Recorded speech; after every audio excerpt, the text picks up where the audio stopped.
بسم الله الرحمن الرحيم. لقد كان لكم في رسول الله أسوة حسنة لمن كان يرجو الله واليوم الآخر وذكر الله كثيرا. یہ آیت بہت اہم آیت ہے، اللہ کے نبی صلی اللہ علیہ وسلم کے مقام اور مرتبے کو بتانے والی آیت ہے۔ آپ صلی اللہ علیہ وسلم جو رحمت للعالمین بنا کر بھیجے گئے، آپ صلی اللہ علیہ وسلم جو اخلاق میں سب سے اعلیٰ مقام پر فائز تھے، آپ صلی اللہ علیہ وسلم جو تمام جن و انس دونوں کے لیے نبی بنا کر بھیجے گئے، ہمارے کیا نام ہے منور بھائی؟ جی جی ایک مان لگا رہا ہوں، مائک آف کیجئے تھوڑا۔ جی جی جی جی تو اللہ کے نبی صلی اللہ علیہ وسلم کو دونوں کیا کہتے ہیں، تمام جن و انس دونوں کے لیے نبی بنا کر بھیجا گیا، اور انسانوں میں بھی تمام انسانوں کے لیے، کسی خاص قبیلے کے لیے نہیں، کسی خاص علاقے کے لیے نہیں، بلکہ پوری دنیا کے لیے اور پورے انسانوں کے لیے، اور لمیٹڈ پیریڈ کے لیے نہیں بلکہ قیامت تک کے لیے آپ کو نبی بنا کر بھیجا گیا۔ بے شمار خصوصیات ہیں اللہ کے نبی صلی اللہ علیہ وسلم کی، بہت سی خصوصیات ہیں، ان میں سے ایک اہم خصوصیت اس آیت میں جس کا تذکرہ ہوا ہے، سورہ احزاب کی آیت نمبر 21 ہے، جو ابھی آپ کے سامنے میں نے تلاوت کی ہے، جس کے اندر اللہ تبارک و تعالیٰ کا فرمان ہے، فی الحقیقت تم مسلمانوں کے لیے اللہ کے رسول صلی اللہ علیہ وسلم کا قول و عمل ایک بہترین نمونہ، کامل نمونہ ہے، اسوہ حسنہ بہترین اور کامل نمونہ ہے ان لوگوں کے لیے جو اللہ اور یوم آخرت پر ایمان رکھتے ہیں اور اللہ کو بہت یاد کرتے رہتے ہیں، اللہ کا بہت زیادہ ذکر کرتے رہتے ہیں۔ نبی کریم صلی اللہ علیہ وسلم کے اخلاق کا تذکرہ یہاں پر جو خاص طور پر کیا گیا، حالات جیسے کہ آپ گزشتہ درس میں آپ نے سنا ہے کہ یہ جنگ کے حالات چل رہے تھے، غزوہ احزاب، اس وقت جو خندق، غزوہ خندق بھی جسے کہا گیا، غزوہ احزاب بھی جسے کہا گیا، باہر سے اندر سے سارے دشمن جو ہے آپ کو اور تمام مسلمانوں کو پریشان کر رکھا تھا۔ ایسی مصیبت کی گھڑی میں بھی اللہ کے نبی محمد صلی اللہ علیہ وسلم کے جو اخلاق تھے، واقعی عمل کرنے یا ان کی اتباع کرنے یا ان کے نقش قدم پر چلنے کے قابل تھے۔ اسی لیے اللہ کے رسول صلی اللہ علیہ وسلم کے تعلق سے اللہ تبارک و تعالیٰ نے فرمایا کہ اللہ کے نبی کی زندگی میں، زندگی سے مراد زندگی کا ہر شعبہ، زندگی کی ہر فیلڈ، زندگی کا ہر عمل، زندگی کی ہر بات، آپ صلی اللہ علیہ وسلم سے ریلیٹڈ جو بھی کام تھا وہ سب کا سب ایک بہترین نمونہ ہے۔ دیکھیں، آپ انسان دنیا میں اللہ کے نبی کی ذات کے علاوہ جتنے بھی بڑے ائمہ گزرے ہوں، علماء گزرے ہوں، صالحین گزرے ہوں، اولیاء گزرے ہوں، محدثین، مفسرین گزرے ہوں، صحابہ، تابعین، تبع تابعین، جتنے بھی گزرے ہوں، کوئی ان میں سے ایک ایسا نہیں ہے جس کی ساری زندگی نمونہ بنائی جا سکے، ایسا نہیں ہو سکتا ہے۔ کہیں نہ کہیں ان کی زندگیوں میں کچھ عیوب رہیں گے، کچھ نقائص رہیں گے، کچھ غلطیاں رہیں گی، کچھ خامیاں رہیں گی، جس کی وجہ سے انسان جب اگر ان کی کوئی ایک اچھائی کو دیکھنا چاہتا ہے تو لوگ ان کی دوسری برائی کو بتائیں گے کہ دیکھو ان کے اندر یہ برائی بھی ہے۔ لیکن اللہ کے نبی صلی اللہ علیہ وسلم کی ذات مبارکہ ایسی ذات تھی کہ آپ صلی اللہ علیہ وسلم کے بارے میں کبھی کوئی دشمن بھی، دوست تو چھوڑیے، دشمن بھی یہ نہیں کہہ سکتا تھا کہ آپ یہاں تو یہ کہہ رہے ہیں لیکن آپ کی زندگی کا بیک گراؤنڈ دیکھیے ایسا ہے، آپ کی زندگی ایسی ہے، آپ کی زندگی میں فلاں عیب ہے، فلاں خامی ہے، فلاں برائی ہے، کبھی کوئی نہیں کہہ سکتا تھا۔ کیوں؟ اس لیے کہ اللہ تبارک و تعالیٰ نے آپ کو بچپن سے آپ کی حفاظت کی۔ اللہ تبارک و تعالیٰ نے شق صدر کا واقعہ، جو فرسٹ اوپن ہارٹ سرجری جو ہوئی اللہ کے نبی صلی اللہ علیہ وسلم کی، اسی وقت دل میں آنے والے وسوسے اور خیالات جس حصے سے آ سکتے تھے اس حصے کو نکال کر پھینک دیا گیا۔ کبھی کوئی ایسا عمل کہ بعد میں لوگ آپ کو تانا دیں کہ بھائی تم بچپن میں ایسے تھے، تم فلاں وقت آپ نے ایسا کیا تھا، آپ نے ویسا کیا تھا، نہیں، یہ آپ کی ذات کے ساتھ کبھی نہیں۔ آپ کو اللہ تبارک و تعالیٰ نے بچپن ہی سے آپ کی حفاظت کی تھی، اسی لیے آپ کی زندگی پوری کی پوری زندگی کامل نمونہ ہے، بہترین نمونہ۔ بعثت کے بعد تو وہ تو قابل اتباع، عمل کرنا ہی ہے اس پر، لیکن بعثت سے پہلے کی زندگی بھی آپ کی نمونے کے برابر ہی تھی۔ اسی لیے تو آپ دیکھیں، جب حضرت خدیجہ رضی اللہ عنہا پہلی مرتبہ جب اللہ کے نبی صلی اللہ علیہ وسلم پہلی وحی جب آپ پر نازل ہوتی ہے، آپ گھبرا کر پریشان ہو کر گھر کو آتے ہیں، زمیلونی زمیلونی، مجھے چادر اڑا دو چادر اڑا دو، تو حضرت خدیجہ اس وقت کیا تسلی دیتی ہے؟ آپ کے اخلاق کا ہی تذکرہ کرتی ہے، کہتی ہیں کہ آپ رشتوں کو جوڑتے ہیں، اللہ تعالیٰ آپ کو کیسے ضائع کرے گا، آپ بوجھ والے آدمی کا بوجھ ہلکا کرتے ہیں، آپ نہ کمانے والوں کو کما کر دیتے ہیں، ساری جو آپ کے اندر خوبیاں تھی وہ ساری خوبیاں تذکرہ کرتی ہیں۔ دیکھیں آپ، گھر والے کے اخلاق اور اس کے اعمال کی گواہی دیتی ہے، اور مصیبت کے ان لمحات میں خاص طور پر گھر والی کا کردار بڑا اہم ہوتا ہے۔ گھر والی جو تسلی دیتی ہے، گھر والی جو ہمت دلاتی ہے، یہ بہت اہمیت کا حامل ہوتا ہے، یہ لمحہ، یہ وقت۔ تو اسی وجہ سے آپ دیکھیں اللہ کے نبی صلی اللہ علیہ وسلم کو حضرت خدیجہ نے وہاں پر تسلی دی تھی۔ اور آپ صلی اللہ علیہ وسلم کے تعلق سے قرآن مجید میں کیا کہا گیا؟ وَإِنَّكَ لَعَلَىٰ خُلُقٍ عَظِيمٍ، سب سے ہائی لیول اخلاق کا جو ہے اس لیول پر آپ ہیں، اس سے بڑا لیول کوئی اور نہیں۔ اور پھر اگر آپ دیکھیں گے تو آپ صلی اللہ علیہ وسلم نے خود بھی کہا بُعِثْتُ لِأُتَمِّمَ مَكَارِمَ الْأَخْلَاقِ، مجھے دنیا میں بھیجا گیا، کیوں بھیجا گیا؟ تاکہ میں اخلاق کے جو سب سے اچھے اخلاق ہیں، بہترین اخلاق ہیں، اخلاق کی جو ہائی لیول کیٹیگریز ہیں، ان کو کمپلیٹ کروں۔ لِأُتَمِّمَ مَكَارِمَ الْأَخْلَاقِ، اور آپ صلی اللہ علیہ وسلم کے اخلاق، اس کے اوپر بے شمار کتابیں ہیں۔ آپ کون سی کتاب پڑھنا چاہتے ہیں؟ الرحیق المختوم آپ اٹھا کر پڑھیے، سب سے اچھی کتاب ہے۔ اور بھی بے شمار کتابیں ہیں آپ صلی اللہ علیہ وسلم کے اخلاق حسنہ پر، یا آپ صلی اللہ علیہ وسلم کے اخلاق کے سنہرے واقعات کے نام سے دارالسلام سے ایک بہترین کتاب چھپی ہوئی ہے، آپ وہ کتاب اٹھا کر پڑھیے۔ بے شمار کتابیں ہیں، اور سب سے اہم خوبی کیا ہے؟ آپ صلی اللہ علیہ وسلم کے اخلاق کی کیٹیگریاں ہیں۔ کیٹیگری سے مراد بچوں کے ساتھ آپ کے اخلاق کیسے، بڑوں کے ساتھ آپ کے اخلاق کیسے، گھر والوں کے ساتھ آپ کے اخلاق کیسے، باہر والوں کے ساتھ آپ کے اخلاق کیسے، دوستوں کے ساتھ کیسے، دشمنوں کے ساتھ کیسے، بوڑھوں کے ساتھ کیسے، جانوروں کے ساتھ کیسے، ہر ایک کی الگ الگ کیٹیگری کے ساتھ اس کو ذکر کیا گیا۔ تمام اخلاق کے جتنے عملی نمونے تھے، جو آئیڈیل جو واقعات تھے، وہ سب کو الگ الگ کر کے پیش کیا گیا۔ زندگی کا ہر لمحہ آپ کا اس کے اندر ریکارڈ ہے۔ تو اس طرح اللہ کے رسول صلی اللہ علیہ وسلم کو بہترین نمونہ، آپ سے بہتر دنیا میں کوئی نہیں۔ جو آدمی، میں نے اس سے پہلے بھی تذکرہ کیا، ایک شخص جو یہودی یا عیسائی تھا، جس نے اللہ کے نبی صلی اللہ علیہ وسلم کو اپنی کتاب 100 باکمال شخصیات، 100 سب سے بہترین لوگ کون ہیں، ان لوگوں کے لیے کتاب لکھی اس میں سب سے پہلے نمبر پر اللہ کے نبی محمد صلی اللہ علیہ وسلم کو رکھا، حالانکہ وہ مسلمان نہیں تھا۔ کیوں؟ اس لیے کہ اس سے جب پوچھا گیا تو اس نے کہا کہ یہ شخص جب اسلام کی دعوت کو پھیلانا شروع کیا تو صرف 4 لوگ مسلمان تھے، 2 گھر والے تھے، 2 دوست اور بیوی تھی، اور 2 چھوٹے بچے تھے، 4 لوگ تھے۔ لیکن بعد میں یہ رفتار بڑھتے بڑھتے 1400 سال میں لاکھوں کی تعداد میں خربوں مسلمان ہو گئے۔ یہ سب کیسے ہوا؟ یہ آپ صلی اللہ علیہ وسلم کی سچائی، آپ کے اخلاق، آپ کا معیار، آپ کی تعلیمات، آپ کی زندگی، یہ ساری چیزوں کو دیکھ کر لوگ جوق در جوق مسلمان ہوتے گئے۔ اور آخر میں اس آیت میں جو تذکرہ کیا گیا کہ آپ کے اخلاق کن کے لیے نمونہ ہے، صحیح بات ہے، لیکن کن لوگوں کے لیے آئیڈیل ہے؟ اللہ تبارک و تعالیٰ نے یہ بھی واضح کر دیا، جو اللہ اور یوم آخرت پر ایمان رکھتا ہے اور اللہ کو بہت یاد کرتا ہے، مطلب جو اللہ پر ایمان رکھتے ہوئے اللہ کا کثرت سے ذکر کرنے والے لوگوں کے لیے اللہ کے نبی کی زندگی بہترین نمونہ ہے۔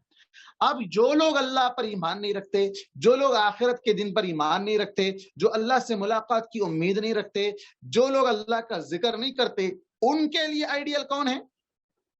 شیطان صفت لوگ، فلم سٹار ہے، کرکٹ سٹار ہے، مختلف، کوئی بہادر ہے، کوئی پہلوان ہے، کوئی کچھ ہے، ایسے لوگ کیا ہے، ان کے کوئی سیاسی لیڈر ہے، وہ ان کا جو ہے نا فین بنا ہوا ہے ان لوگوں کا۔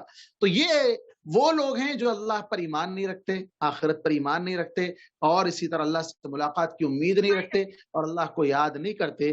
تو ایسے لوگوں کے تعلق سے کہا گیا کہ یہ وہ لوگ ہیں جو اللہ کے نبی کو اپنی زندگی کے لیے نمونہ نہیں مانتے۔ نمونہ ماننے والے، آئیڈیل ماننے والے لوگ کون ہیں؟ جو اللہ پر ایمان رکھنے والے ہیں۔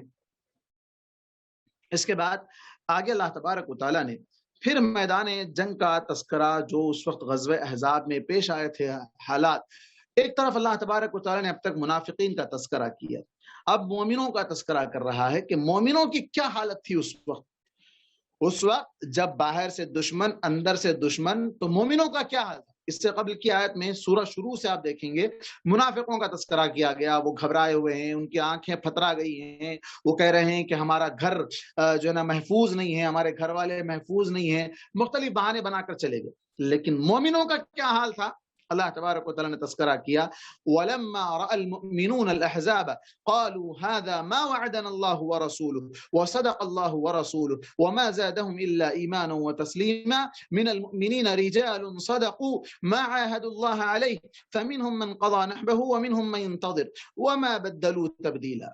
اور جب مومنوں نے دشمنوں کی فوجوں کو دیکھا تو کہنے لگے یہ تو وہی چیز ہے جس کا ہم سے اللہ نے اور اللہ کے رسول نے وعدہ کیا تھا، یعنی دشمن سامنے آ گئے تو جیسے وہاں پر ان لوگوں نے کیا کہا تھا منافقوں نے، ارے اللہ اور اس کے رسول نے تو ہمارے ساتھ دھوکہ کیا، ما وعدنا اللہ ورسولہ الا غرورا کہا، اور یہاں مومنوں نے کیا کہا، ھذا ما وعدنا اللہ ورسولہ وصدق اللہ ورسولہ، اللہ اور اس کے رسول نے سچ کہا۔ کیا سچ کہا؟ کہ دشمن آئیں گے، دشمن سے لڑنا ہے، دشمن سے اللہ تعالیٰ تمہیں مدد کرے گا، تمہاری مدد کرے گا۔ کیسے مدد کی آگے تذکرہ آ رہا ہے۔ تو یہ مومنین تھے جن لوگوں نے سچویشن ایک ہی تھی، دشمن اندر اور باہر، دو طرف سے دشمن، موت سامنے آنکھوں کے سامنے نظر آ رہی ہے، منافق موت سے ڈر کر بھاگ گیا، اور مومن نے یہ کہا کہ ارے بھائی اسی کا تو اللہ نے وعدہ کیا تھا، یہ نوبت آنے ہی والی تھی، اور ایسے لمحے میں اللہ تعالیٰ ہمارے امتحان لے رہا ہے، ہماری آزمائش اللہ تعالیٰ کر رہا ہے۔ اور اس وقت انہوں نے کہا وصدق اللہ ورسولہ، اللہ اور اس کے رسول نے سچ کہا۔ پھر آگے لوگوں کے تعلق سے اللہ نے کہا کہ یہ وہ لوگ ہیں جنہوں نے کہا، اور اس بات نے تو ان کے ایمان اور اطاعت اور فرما برداری کو مزید بڑھا دیا، یعنی جب یہ لوگ دشمن کو دیکھے تو ایمان اور بڑھ گیا، ایمان کمزور نہیں پڑا بلکہ ان کا ایمان اور بڑھ گیا۔ کیوں؟ اس لیے کہ انہوں نے اللہ کے وعدے کو سچا پایا، کیوں یہ لوگ سچے تھے، یہ لوگ جھوٹے نہیں تھے، یہ لوگ منافق نہیں تھے، یہ پکے مومن تھے، تو ان لوگوں نے اللہ کے وعدے کو بھی سچا پایا تو ان کے ایمان میں اور اضافہ ہو گیا۔ یہی صورتحال مکہ فتح ہونے کے بعد بھی آئی تھی۔ اللہ کے نبی صلی اللہ علیہ وسلم جب مسلمانوں کی تعداد کو جو لے کر جا رہے تھے، جو بھی تعداد تھی، تو دشمن جو ہے مختلف طریقے سے آپ کو پریشان کر رہے تھے۔ کیا پریشان کر رہے تھے کہ ایک بڑی تعداد دشمنوں کی جو ہے حملہ کرنے والی ہے، بڑا لشکر لے کر وہ آ رہے ہیں۔ تو اللہ تبارک و تعالیٰ نے ان لوگوں کا تذکرہ سورہ آل عمران میں کیا، الذین قال لهم الناس ان الناس قد جمعوا لكم فاخشوهم، ڈرا رہے تھے، کیا بول رہے تھے، ارے دشمن بہت بڑی تعداد لے کے آ رہے ہیں، بہت بڑی فوج ہے ان کے پاس، بڑا لشکر ہے ان کے پاس، ہتھیار ہے ان کے پاس، ڈرو تم ان لوگوں سے، فاخشوهم، ڈرانے کے لیے کچھ لوگوں کو چھوڑ کے بھی رکھا تھا انہوں نے۔ اللہ تعالیٰ کیا کہتا ہے، قالوا حسبنا اللہ ونعم الوکیل، انہوں نے کیا کہا، اللہ ہمارے لیے کافی ہے، وہی بہترین کارساز ہے۔ فخشوہم فزادہم ایمانا، وہاں اللہ تعالیٰ نے یہ بھی کہا کہ یہ جملہ جو دشمن انہیں ڈرانے کے لیے کہتے تھے، وہ ڈرنے کے بجائے الٹا ایمان میں مزید پختہ ہو جاتے تھے، الٹا ان کا ایمان اور مضبوط ہو جاتا تھا۔ تو اللہ تبارک و تعالیٰ نے کہا کہ یہاں بھی وما زادہم الا ایمانا و تسلیما، ان کا ایمان بڑھ جاتا اور اطاعت و فرما برداری ان کی بڑھ جاتی۔ اللہ تبارک و تعالیٰ کی اطاعت کے لیے وہ اپنے آپ کو ہمیشہ کے لیے جھکا دیتے، لگا دیتے۔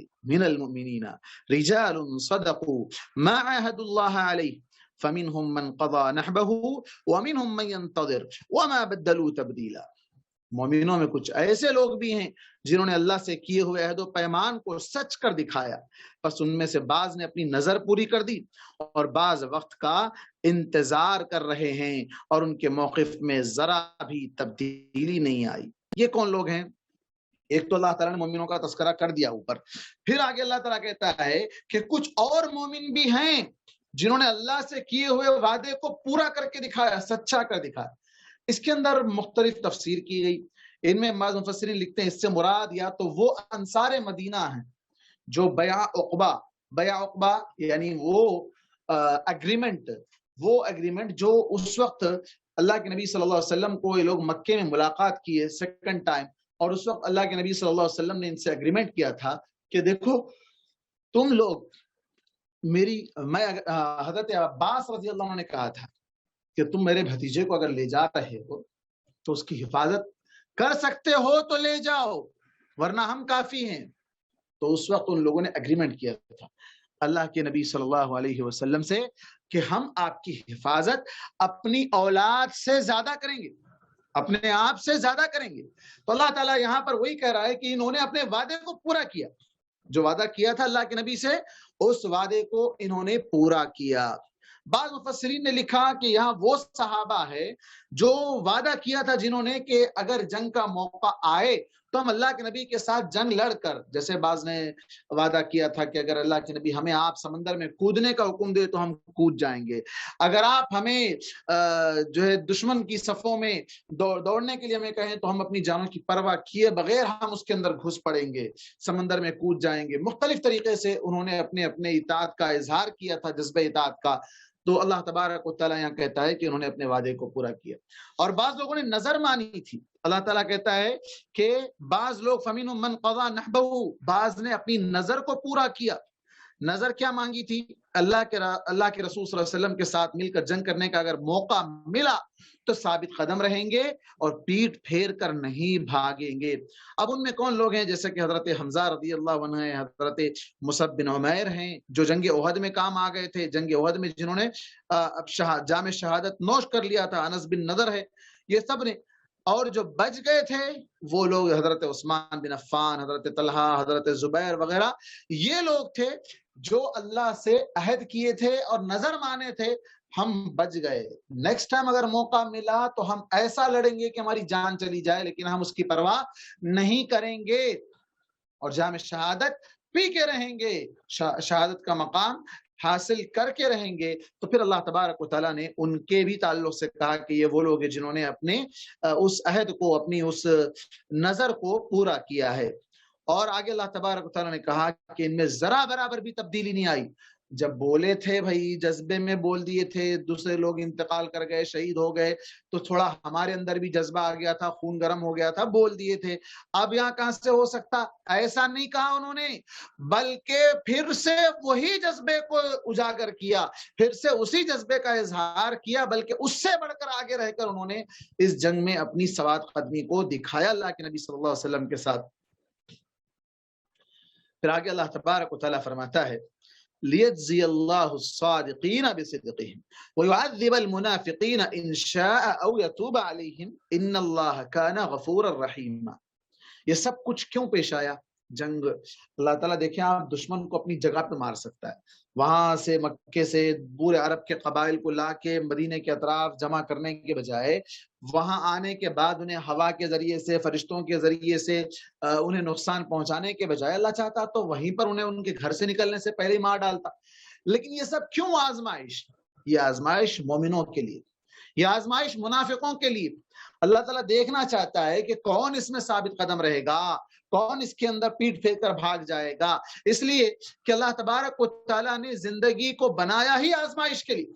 اللہ تبارک و تعالیٰ نے کہا الذی خلق الموت والحیات لیبلوکم ایکم احسن عملا, جس نے موت اور حیات کو پیدا کیا تاکہ تمہیں وہ آزمائے کہ تم میں کون اچھا عمل کرتا ہے. ایک اور مقام پر اللہ تبارک و تعالیٰ نے کہا احسب الناس ان یترکوا ان یقولوا آمنا وهم لا یفتنون, کہ لوگ یہ سمجھ رکھا ہے لوگوں نے کہ وہ صرف ایمان لائے کہنے پر انہیں چھوڑ دیا جائے گا اور ان کی آزمائش نہیں ہوگی. نہیں, برابر آزمائش ہوگی, ضرور آزمائش ہوگی. اللہ تبارک و تعالیٰ نے ایک اور مقام پر کہا ام حسبتم ان تدخلوا الجنہ ولما یأتکم مثل الذین خلوا من قبلکم مستهم البأساء والضراء وزلزلوا حتى يقول الرسول والذین آمنوا معه متى نصر اللہ الا ان نصر اللہ قریب. کیا کہا تھا کہ کیا تم لوگ یہ سمجھتے ہو کہ تم جنت میں ایسے ہی چلے جاؤ گے؟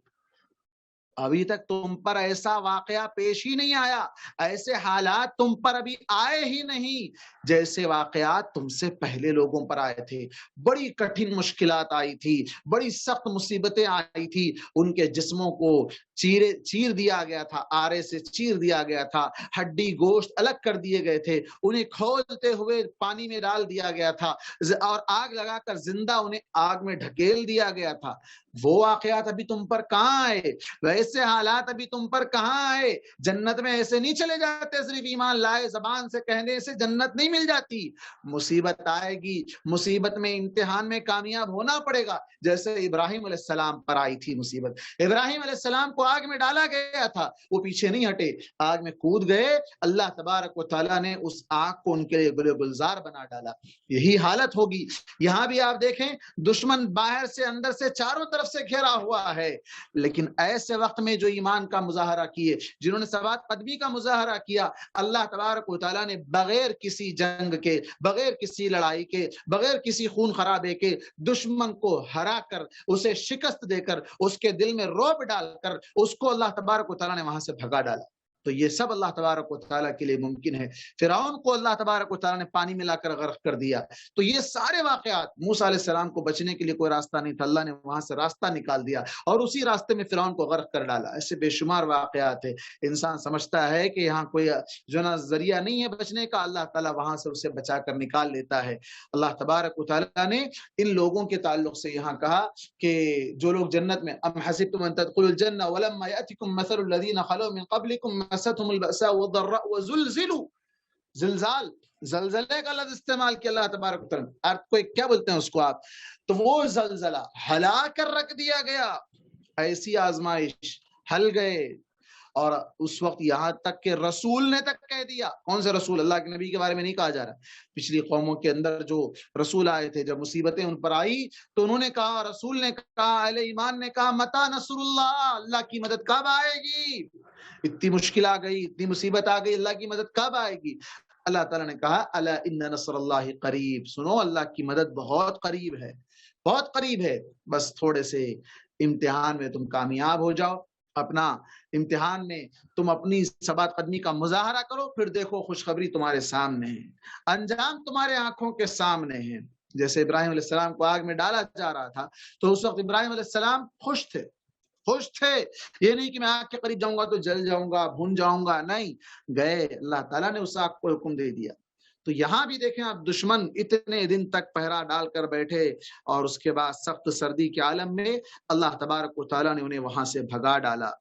اللہ کے نبی صلی اللہ علیہ وسلم نے اس آیت میں، بلکہ اس واقعے کے بعد آپ صلی اللہ علیہ وسلم کہا کرتے تھے، دعا پڑھا کرتے تھے، لا الہ الا اللہ وحدہ وصدق وعدہ ونصر عبدہ وعز جندہ وہزم الاحزاب وحدہ فلا شیء بعدہ۔ صحیح بخاری اور صحیح مسلم کی روایت ہے کہ اللہ کے سوا کوئی معبود نہیں جس نے اپنا وعدہ سچ کر دکھایا اور اسی نے اپنے بندے کی مدد کی اور اپنے لشکر کو عزت دی، اور تمام لشکر کو کفار کے تنہا اللہ تبارک و تعالیٰ نے شکست فاشت دے دی، انہیں ہرا دیا، اس لیے کہ اس کے اوپر کوئی چیز نہیں ہے، اس کے بعد کوئی چیز نہیں، اللہ تبارک و تعالیٰ ہی غلبے والا ہے۔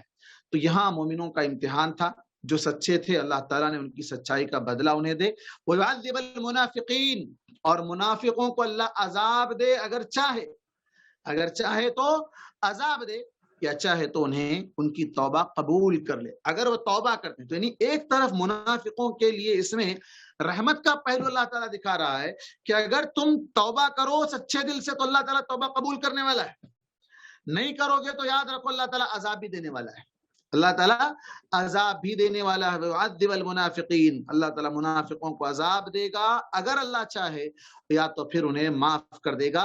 ان اللہ کان غفور الرحیم، اس لیے کہ اللہ تبارک و تعالیٰ یقیناً بڑا بخشنے والا اور نہایت مہربان ہے۔ اس آیت میں اللہ تبارک و تعالیٰ نے منافقوں کو جو عذاب کی دھمکی دی ہے، عذاب کی دھمکی دی ہے، یہ اس لیے کہ ان لوگوں نے مومنوں کا ساتھ اندر سے دینے کے بجائے ان کی قوت کو کمزور کرنا چاہا، خود بھی گئے، دوسروں کے دلوں کے اندر روب ڈالنا چاہے، تو اللہ تبارک و تعالیٰ نے یہ دھمکی دی ہے کہ یاد رکھو اللہ تعالیٰ عذاب دے گا۔ اور آپ جانتے ہیں منافقین کو اللہ تعالیٰ کیسا عذاب دے گا؟ اللہ تعالیٰ نے سورہ النساء کے اندر اس کا تذکرہ کیا، ان المنافقین فی الدرک الاسفل من النار، یقینا منافق جہنم کے سب سے نچلے درجے میں ہوں گے، سب سے نچلے، کافروں سے بھی نیچے کے درجے میں ہوں گے۔ جتنا نیچے جائیں گے آگ اتنی سخت ہوگی، آگ اتنی سخت ہوگی، اوپر جتنا آئیں گے آگ کا معیار اتنا کم ہو جائے گا، لیول اس کا کم ہو جائے گا۔ تو منافقوں کو سب سے جو نا خطرناک عذاب دیا جائے گا۔ آگے اللہ تعالیٰ کفار کے تعلق سے کہتا ہے وَرَدَّ اللَّهُ الَّذِينَ كَفَرُوا بِغَيْظِهِمْ، اللہ تعالیٰ کافروں کو غیظ و غضب بھرے دلوں کے ساتھ واپس لوٹا دیا۔ دلوں کے اندر غصہ، ہم آئے تھے لیکن کیا فائدہ کہ اتنی بڑی تعداد لے کے آئے تھے، کیا فائدہ، ہم جو ہے نا مسلمانوں کو ان کے گھروں میں گھس کے مار کے قتل کر کے جانا چاہ رہے تھے لیکن ایسا نہیں ہو سکا۔ یہ غصہ تھا ان کے دلوں میں، یہ غصہ تھا ان کے دلوں میں، اپنے غصے کو لے کر ہی واپس لوٹ گئے۔ لم ینالوا خیرا، ان کی کوئی مراد انہیں حاصل نہیں ہو سکی۔ جو ارادہ کر کے آئے تھے قتل کر کے مال لوٹ کے لے جائیں گے، کچھ نہیں ملا، الٹا ان کا مال چھوڑ کے بھاگنا پڑا۔ وَكَفَى اللَّهُ الْمُؤْمِنِينَ الْقِتَالَ، اللہ تعالیٰ مومنوں کے لیے کافی ہو گیا، جنگ کرنے کی نوبت ہی نہیں آئی، قتل و قتال ہی نہیں ہوا۔ وَكَانَ اللَّهُ قَوِيًّا عَزِيزًا، یقین اللہ تبارک و تعالیٰ بڑا طاقتور اور غلبے والا ہے، زبردست ہے، بغیر کسی لڑائی کے، بغیر کسی خون خرابے کے، الا یہ کہ چند لوگ جو اس وقت خندق پار کر کے آنا چاہا تھا، جنہوں نے حضرت علی رضی اللہ عنہ نے ان کا کام تمام کر دیا تھا، تو اس وقت یہ اللہ تبارک و تعالیٰ کی خاص مدد تھی۔ اللہ تبارک و تعالیٰ نے اللہ کے نبی صلی اللہ علیہ وسلم اور سچے مومن ان لوگوں کی مدد فرمائی تھی۔ اس کے بعد آگے اللہ تبارک و تعالیٰ فرماتا ہے وَأَنزَلَ الَّذِينَ ظَاهَرُوهُم مِّنْ أَهْلِ الْكِتَابِ مِنْ صَيَاصِيهِمْ وَقَذَفَ فِي قُلُوبِهِمُ الرُّعْبَ فَرِيقًا تَقْتُلُونَ وَتَأْسِرُونَ فَرِيقًا وَأَوْرَثَكُمْ أَرْضَهُمْ وَدِيَارَهُمْ وَأَمْوَالَهُم وَأَرْضًا لَّمْ تَطَئُوهَا وَكَانَ اللَّهُ عَلَى كُلِّ شَيْءٍ قَدِيرًا۔ یہ آیتیں آج کے حالات کو سمجھنے کے لیے بہت ضروری ہے۔ آج جو کرنٹ سچویشن عرب کی بن رہی ہے نا، اس کو دیکھنے کے لیے ان آیتوں کا مطالعہ بہت گہرائی کے ساتھ کرنے کی ضرورت ہے۔ اللہ تعالیٰ کیا کہہ رہا ہے؟ اور اہل کتاب میں سے کون؟ یہود، جن لوگوں نے ان کی تائید کی تھی، یہودیوں نے کفار کی تائید کی تھی۔ کون سے یہودی تھے؟ بنو قریظہ کے یہودی تھے، جنہوں نے اندر سے ہاتھ چھوڑ دیا تھا، ساتھ چھوڑ دیا تھا مسلمانوں کا، جا کر اپنے قلعے کے اندر بند ہو گئے تھے۔ اللہ کے نبی صلی اللہ علیہ وسلم کو جب اس کی اطلاع دی گئی تو آپ نے کچھ صحابہ کو بھیجا اور اس کی تصدیق ہو گئی کہ یہ لوگ ہماری مدد نہیں کرنا چاہتے ہیں، یہ لوگ اندر اپنے آپ کو بند کر رکھا ہے انہوں نے۔ تو اللہ کے نبی صلی اللہ علیہ وسلم جب اس جنگ سے فارغ ہوئے تو آپ کو حکم دیا گیا کہ ابھی اپنے گھر مت جاؤ، اسی حالت میں سیدھا بنو قریظہ کے پاس جاؤ، وہاں جا کے عصر کی نماز پڑھو اور ان کے ساتھ جو فیصلہ اللہ تعالیٰ کا ہے وہ فیصلہ کرو۔ تو پھر اس کے بعد آپ نے اس سے پہلے سنا حضرت سعد رضی اللہ عنہ نے جو فیصلہ ان کے حق میں کیا تھا کہ ان کے جو لڑنے کے قابل مرد حضرات ہیں ان کو قتل کر دیا جائے، اور ان کے بوڑھے اور ان کی عورتیں اور ان کے بچوں کو غلام بنا کر گھروں میں رکھ لیا جائے، اور ان کی جائیداد، ان کے باغات، ان کے قلعے، ان کے مال، ان ساری چیزوں پر مسلمانوں کو اللہ تبارک و تعالیٰ نے غلبہ عطا کیا تھا۔ اس آیت میں اسی کا تذکرہ آ رہا ہے۔ دیکھیں اللہ تعالیٰ کیا کہتا ہے، اہل کتاب میں سے جن لوگوں نے ان کی تائید کی تھی، اللہ نے انہیں ان کے قلعوں سے نیچے اتار لیا۔ قلعے میں جا کے بند ہو گئے تھے، اللہ کے نبی جا کے ٹھہر گئے، کئی دن تک جو ہے نا محاصرہ رہا بغیر کسی جنگ کے، وہ لوگ ڈر کے مارے، روب اللہ نے ان کے دلوں میں ڈال دیا، دروازہ کھول کے باہر آ کے ٹھہر گئے، جو فیصلہ کرنا ہے آپ کو، جو کرنا ہے ہمارے ساتھ کرو۔ اب اس واقعے کو سامنے آپ رکھ کر دیکھیں، وہ یہودی جن سے پہلے اگریمنٹ کیا گیا تھا کہ دیکھو تم مدینے کے، تم بھی جو نا سٹیزن ہیں، ہم بھی سٹیزن ہیں، ہم یہ چاہتے ہیں کہ ہماری مدد تم کرو، تمہاری مدد ہم کریں، لیکن ان لوگوں نے وعدہ خلافی کی، اس اگریمنٹ کو توڑ دیا، توڑ کر کے انہوں نے مشرکوں کا ساتھ دیا۔ اب اگریمنٹ توڑنے کی وجہ سے ان کے لیے سزا کا قانون اللہ کی طرف سے آیا کہ انہیں اب یہاں مدینے میں رہنے کے اب یہ قابل نہیں ہے، ان کو جو لڑنے والے تھے ان کو قتل کر دیا جائے۔ اچھا، کیوں قتل کرنے کا حکم دیا گیا لڑنے والوں کو؟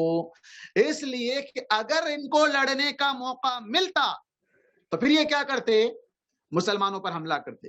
تو مسلمان محفوظ رہیں، اسلام محفوظ رہے، اسلام کا کلمہ بلند ہوتا رہے، اس لیے ایسے لڑنے والوں کو قتل کر دیا گیا جو لڑنے کی صلاحیت رکھتے تھے اور انہوں نے غداری کی تھی، انہوں نے خیانت کی تھی، تو اس خیانت کے بدلے میں ان کو قتل کیا گیا. اور پھر ان کے دوسرے عورتوں کے ساتھ، ان کے بچوں کے ساتھ، ان کے بوڑھوں کے ساتھ ہرگز ظلم نہیں کیا گیا، ذرا برابر بھی ظلم نہیں کیا گیا، بلکہ ان کو بڑی عزت و احترام کے ساتھ انہیں گھروں میں لونڈی یا غلام بنا کر رکھا گیا، اور ان کے وقتاً فوقتاً جب جیسے انہیں آزاد کرنا ہے. قرآن مجید میں اور احادیث میں اللہ تبارک و تعالیٰ نے جو کفارے بتلائے ہیں اور جس طریقے سے اللہ کے نبی صلی اللہ علیہ وسلم نے ان کے ساتھ حسن سلوک کی تعلیم دی ہے، وہ اسی لیے تاکہ وہ اسلام کے اخلاق کو دیکھ کر، اسلام کے معیار کو دیکھ کر، اسلام کا جو تصور ہے اس کو اپنا کر اس مذہب کو اپنا لیں اور اسلام میں داخل ہو جائیں، اسلام کے اندر وہ بھی آزادی کے ساتھ زندگی گزار سکے. انہیں آزاد بھی کیا جاتا رہا بعد میں. تو یہاں اللہ تبارک و تعالیٰ کہتا ہے کہ ان کو نیچے اتار لیا گیا اور ان کے دلوں میں رعب ڈال دیا. تم لوگ ان میں سے ایک جماعت کو قتل کرنے لگے. ایک جماعت کون سی جماعت؟ وہی جو لڑنے کے قابل تھے، ان کو قتل کر دیا گیا. دوسری جماعت کو قید کرنے لگے. کون سی دوسری جماعت؟ جو بوڑھے تھے، بچے تھے، عورتیں تھیں، ان کو قید کر لیا. اور اللہ نے تمہیں ان کی زمین، دیکھیں آپ یہ آیت، اللہ نے تمہیں ان کی زمین، ان کے مکانات اور ان کے مال کا مالک بنا دیا. ارضہم و دیارہم و اموالہم، ان کی زمین، ان کے گھر اور ان کے مال، ان تینوں چیزوں کا تمہیں مالک بنا دیا. اب اس آیت کو سمجھیے حالات کے حساب سے. اللہ تبارک و تعالیٰ نے ان تمام چیزوں کا مالک بنایا، لیکن آج یہ یہودی جو پلان بنائے ہوئے ہیں گریٹر اسرائیل کا، یہاں تک کہ اس کے اندر مدینہ کو بھی وہ شامل کرنے جا رہے ہیں، اور اس کے لیے جو تدابیر اختیار کرنا ہے وہ تدابیر گزشتہ 100-150 سال سے وہ کرتے ہوئے آ رہے ہیں، اور وہ لگاتار محنت کرتے ہوئے آگے بڑھتے جا رہے ہیں، اور انہیں ان کی کامیابی ان کی آنکھوں کے سامنے نظر آ رہی ہے. اور دوسری جانب مسلمانوں کے اندر بے ایمانی، بدہدی اور وعدہ خلافی اور منافقت بڑھ جانے کی وجہ سے آئے دن مسلمان شکست کھاتے جا رہے ہیں، مسلمان رسوا ہوتے جا رہے ہیں، جس طرح اس زمانے کے منافق رسوا ہوئے تھے. آج بھی مسلمانوں کے لیے چیلنج ہے کہ جس طرح غزوہ احزاب میں ساری جماعتیں مل کر اندر سے باہر سے یہود مشرک سب ایک ہو گئے تھے، آج بھی ساری دنیا کے مشرک اور یہود سب ایک ہیں، مسلمانوں کو تنہا کرنا چاہتے ہیں، مسلمانوں سے ان کی جائیداد، ان کے مال، ان کا گھر، وہ ساری چیزیں چھیننا چاہتے ہیں، عرب ممالک پر قبضہ چاہتے ہیں، اور مختلف طریقے سے انڈائریکٹلی تقریباً انہوں نے قبضہ کر ہی لیا ہے ویسے بھی. لیکن آج بھی اگر مسلمانوں میں وہ ایمان واپس آ جائے جو صحابہ میں تھا، آج بھی مسلمانوں کے اندر وہ جذبہ اطاعت واپس آ جائے جو اللہ کے نبی صلی اللہ علیہ وسلم کے دور میں صحابہ کے اندر موجود تھا، تو یقین مانے ان کی قوتیں، ان کی طاقتیں، ان کی سازشیں، ان کی مکاریاں، ان کے سارے حربے ناکام ہو جائیں گے. بس ضرورت ہے وَلَا تَهِنُوا وَلَا تَحْزَنُوا وَأَنْتُمُ الْأَعْلَوْنَ إِن كُنتُم مُؤْمِنِينَ. غم نہ کرو، بزدل نہ بن جاؤ، کمزور نہ ہو جاؤ، تم ہی غالب رہو گے اگر تم مومن ہو. آج اپنے ایمان پر واپس لوٹ آنے کی ضرورت ہے. ایمان پر لوٹ آ جائیں تو ضرور اللہ تعالیٰ مدد کرے گا. آج فلسطین میں جو حالات ہیں اور دیگر عرب ممالک کے جو حالات آئے دن بڑی تیزی کے ساتھ بدلتے جا رہے ہیں، ان تمام کو دیکھنے کے بعد یہ اندازہ لگتا ہے کہ اللہ کے نبی صلی اللہ علیہ وسلم کی جو پیشن گوئی تھی، آپ صلی اللہ علیہ وسلم نے جو پیشن گوئیاں دی ہیں، پریڈکشنز جو آپ نے دیے ہیں، وہ سب اب آنکھوں کے سامنے ہمارے نظر آتے جا رہے ہیں. جو بے حیائی کا عام ہونا، شراب نوشی کا عام ہونا، زنا کا عام ہونا، گانے بجانے کے آلات کا عام ہو جانا، خیانت، یہ ساری چیزیں، غداریاں، بے وفائیاں، بدہدیاں، سب کچھ، یہ ساری چیزیں اللہ کے نبی صلی اللہ علیہ وسلم نے جو کچھ کہا تھا وہ سب کچھ آج ہماری آنکھوں کے سامنے آتا جا رہا ہے. تو ایک بات یہاں یہ بھی یاد رہے کہ یہ ساری چیزیں ہمارے ملک میں پہلے سے ہے، یہ ساری چیزیں ہمارے ملک میں پہلے سے ہے. آج تک وہاں کے لوگ محفوظ تھے، لیکن شیطان ان کے دلوں میں بھی گناہوں کی خواہشات کو بھڑکا ڈالا اور پھر وہ بھی گناہوں کی طرف مائل ہو رہے ہیں. تو اس شر میں بھی ایک خیر کا پہلو مومن کو تلاش کرنا چاہیے. وہ کیا ہے؟ وہ یہ ہے کہ جب حالات اس طرح بگڑ جائیں گے تبھی تو مہدی علیہ السلام کے آنے کا راستہ ہموار ہوگا. مہدی علیہ السلام آئیں گے, دنیا میں یہ ساری چیزوں کو مٹائیں گے, عدل و انصاف کو قائم کریں گے. پھر اس کے بعد عیسیٰ علیہ السلام اور اس کے بعد یہ ساری چیزیں اسی وقت ممکن ہو سکیں گی جب یہ حالات ایسے بنیں گے. آپ یقین مانیں آج جو حالات بنتے جا رہے ہیں, بحرین میں مندریں اوپن ہو رہی ہے, چرچ اوپن ہو رہا ہے, ادھر دبئی میں سب کچھ اوپن ہو رہا ہے, یہ ساری چیزیں اب آہستہ آہستہ سعودی عرب میں بھی اسٹیچوز لگ رہے ہیں, بڑی بڑی چیزیں جو ہے نا وہاں پر بھی بڑی بڑی تبدیلیاں آ رہی ہیں. یہ سب کیوں ہیں؟ اللہ کے نبی کی پیشن گوئی, اللہ کے نبی کی پیشن گوئی ہے. ہم اگر یہ ساری باتیں جو ہے شیعہ چینل سے سنتے ہیں, جو ورغلاتا ہے, بھڑکاتا ہے, سعودی کے خلاف ہمیں اکساتا ہے, یاد رہے جذبے میں نہ آئیں. یہ ساری غلطیاں ہم پہلے سے کرتے آ رہے ہیں, جو آج وہ لوگ کر رہے ہیں, آج وہ لوگ کر رہے ہیں, بچپن سے کرتے آ رہے ہیں. ہم ان ساری برائیوں کے دلدل میں ہم پہلے سے پھنسے ہوئے ہیں. ہمارے گھر ہوم تھیٹر بنے ہوئے ہیں, ہماری شادیاں, ہماری اناگریشنز, ہمارے ہوٹلز کے اناگریشنز, ہمارے فنکشن ہال, ہمارے کئی ایسی چیزیں ہیں جہاں پر ہم سارے بے حیائیوں کا ریکارڈ توڑ دیتے ہیں. آج ہم اٹھا کر ہم کہتے ہیں کہ سعودی ایسا کر رہا ہے, ویسا کر رہا ہے. تو ایسا نہ کہیں, بلکہ ہم ان کی ہدایت کے لیے دعا کریں, ان کے ایمان پر واپس آنے اور ہمارے اپنے ایمان پر ثابت قدمی کے اللہ تعالیٰ سے دعا کرتے رہیں.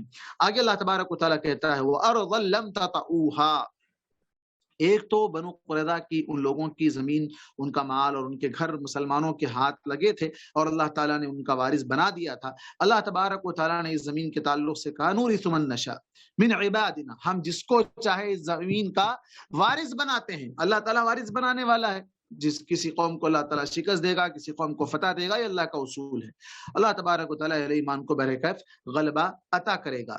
تو اور دوسری زمین کا یہاں تذکرہ ہو رہا ہے کہ وَأَرْضًا لَمْ تَطَئُوهَا, دوسری ایک اور زمین ہے جس پر یہ لوگ غالب آئے ہیں. اب یہاں مفسرین نے اس کے تعلق سے تین باتیں کہی ہے. ایک بات یہ کہی گئی ہے کہ خیبر کے جو یہودی تھے ان کے زمین کے بھی مسلمان مالک بن گئے تھے, اور اسی طرح بعض نے کہا کہ مکے کی, چونکہ ابھی مکہ فتح نہیں ہوا تھا اس وقت, تو فتح مکہ وہاں بھی بغیر کسی لڑائی کے وہ مکہ فتح ہو گیا تھا, مکے کی سرزمین بھی پھر مسلمانوں کے ہاتھوں آ گئی تھی. بعض نے کہا کہ نہیں, اس سے فارس اور روم کے علاقے جو بڑی بڑی طاقتور حکومتیں تھیں جو اس وقت کی, ان بڑی بڑی طاقتوں پر اللہ تبارک و تعالیٰ نے بغیر کسی جنگ, بغیر کسی لڑائی کے اللہ تعالیٰ نے ان کے زمینوں کا مالک بنا ڈالا تھا.